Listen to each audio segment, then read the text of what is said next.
All right, the next thing I want to show you, continuing on with once you start this thing, it's very important to not over choke. So if you crank this thing at full choke more than 3 to 5 times, or if you over crank it and it's choked, the cylinder itself will fill up with fuel and it'll just be flooded.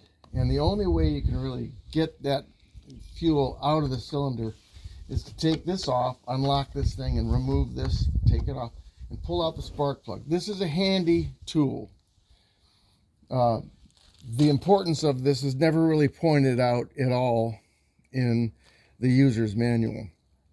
But, you know, you'll pull this off, pull the spark plug connection off, and then pull the spark plug out, then lift it and just yank this a few times to spit out any fuel that is in there. That's about the only way you can get rid of the fuel that is stuck inside of here. It will not go out any other way other than by pulling that plug out and then shooting it or plunging the remaining fuel out. So once you get it started during the day, within a few hour time frame, the other times you start this engine is without choking it. So if you start it once and you do some work and then you turn it off, and 15 minutes later or 10 minutes later you go in, you start the thing without fully choking the thing. So you only choke when this thing is really cold, when it's cold. So if you go in, you know, and you know what cold means, so that's an important thing. So only use the choke on your initial starting, or if you start a couple hours later. So the other thing I want to show you about this thing is to try to make sure that you use ethanol-free fuel with the right mixture of oil in there.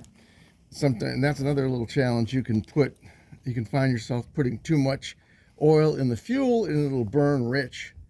And so you can buy Stihl pre-mixed gas, but I think that's overkill. Just make sure that you do mix your oil with your gas, your ethanol-free gas, and you do that accurately. And so that's an important thing to know. The other important thing to know is, which is very difficult, the manuals don't tell you very much at all about how to operate this thing. They tell you how to keep yourself from hurting yourself, but they don't really show you the tips and tricks and things on how to use this thing. This thing has to tighten this chain, and to remove it, it's pretty easy, but you have to use this tool. You come in and you loosen these particular tools, and each one, okay? So once these are loose, this whole mechanism here can go off and you can actually remove the chain easily. And these chains become dull quickly. And you'll notice that when you're cutting something and the wood will start to burn, that you know, these chains will be needed to be changed. And there's no self-sharpening mechanism on this thing that I'm aware of that exists.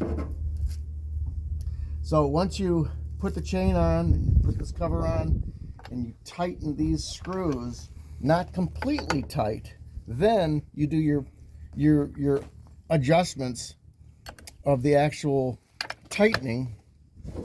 Let's see if I can get this.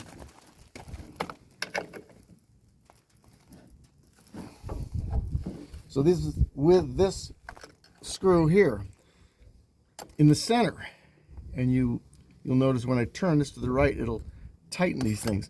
Now the important thing is once you get this thing to the right tightness, you got to tighten these bolts down, and you hand tighten, but you do more than hand tighten. You tighten these things, because if you don't, when you're using this thing, these little bolts will vibrate off into the nothingness, and good luck finding these things.